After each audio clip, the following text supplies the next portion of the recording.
नहीं, देखिए, अगर श्वेता जी दोनों की जो लिस्ट है उसका सही और तरीके से आकलन किया जाए तो बड़ा मजेदार दृश्य सामने है। भारतीय जनता पार्टी की जो दूसरी लिस्ट है वो पहले लिस्ट के भय के साए में आई है।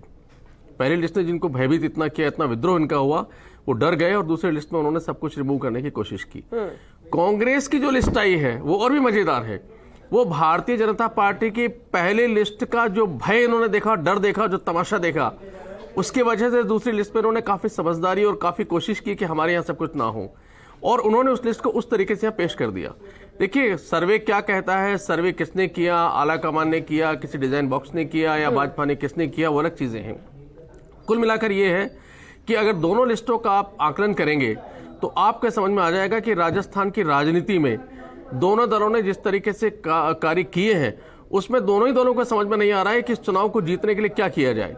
भारतीय जनता पार्टी पहले दाव लगाती है नए लोगों पर, सांसदों पर, लेकिन जब हंगामा होता है उसके बाद ट्रैक पर लौटकर आ जाती है। कांग्रेस को जब लगा कि हंगामा दाव होगा तो बदनामी उसी तरीके से होगी, तो वो भी ट्रैक पर आ गए और उन्होंने भी वही फॉर्मूला अपनाया जो भारतीय जनता पार्टी ने दूसरी लिस्ट पे अपनाया। तो इसलिए दोनों लिस्टों का अगर आकलन करेंगे तो आकलन बड़ा मजेदार है। अब देखना यह होगा कि ये कितना भी कह दें कि हमने सर्वे किया है, हमने जिता उम्मीदवार को खड़ा किया है, लेकिन ये तो जनता तय करेगी कि दोनों भारतीय जनता पार्टी ने विपक्ष में जो काम किया है उसके आधार पर उसको वोट देना है कि नहीं देना, और कांग्रेस ने जो काम किया है उसके आधार पर वोट देना है कि नहीं देना। हमारा मानना यह है कि दोनों दलों को, लेकिन बीजेपी 124 सीटों पर कैंडिडेट उतार चुकी है, 76 पर कांग्रेस उतार चुकी है। आम आदमी पार्टी तो इन सीटों को देख ही रही है। बहुत सारी ऐसी सीटें जहां बीजेपी और कांग्रेस के चेहरे क्लियर है। आम आदमी पार्टी कब लेकर आएगी? वही अपनी बात कंप्लीट कर रहा हूं। हाँ। अब दोनों लिस्टों को देख, हमारी लिस्ट भी बहुत जल्दी आने वाली, और हमने जो कार्यकर्ता चुने हैं, क्योंकि हमारा कल्चर इन दोनों के पार्टी जैसा है नहीं, तो जो चुने हैं बहुत हमने सही तरीके से चुने हैं। हमने अलग अलग क्षेत्रों के लोगों को उसमें उठाया है और इस तरह की सुरफुटबल हमारे होने वाली भी नहीं है। तो मैं ये कह सकता हूं कि दोनों लिस्टों के बाद में अब जनता को समझ में आएगा कि अगर इन दोनों लिस्टों के आधार पर दोनों के कैंडिडेट को वोट दिया तो राजस्थान की तकदीर और तदबीर नहीं बदलेगी। इसलिए हमारी लिस्ट आने के बाद आप देखेंगे कि जनता का रुझान आम आदमी पार्टी की तरफ होगा और इस बार हम बहुत अहम भूमिका विधानसभा चुनाव में निभाने वाले हैं। लिस्ट आए उससे पहले आम आदमी की लिस्ट आ जाएगी?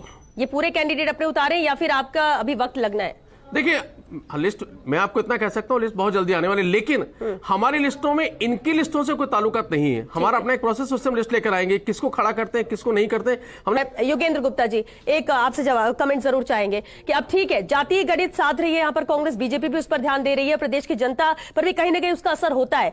आम आदमी पार्टी कहती है कि वो सिर्फ मुद्दों को लेकर, जरूरतों को लेकर, जो मूलभूत जरूरतें हैं जनता की, उस पर ध्यान देकर विकास की बात कर रही है। क्या आपको लगता है कि इस आधार पर जनता जातीय समीकरण को छोड़ देगी? देखिए, जनता बहुत समझदार है। दिल्ली और पंजाब में उसने अपनी समझदारी दिखाई है और अन्य स्टेट में भी दिखाई है।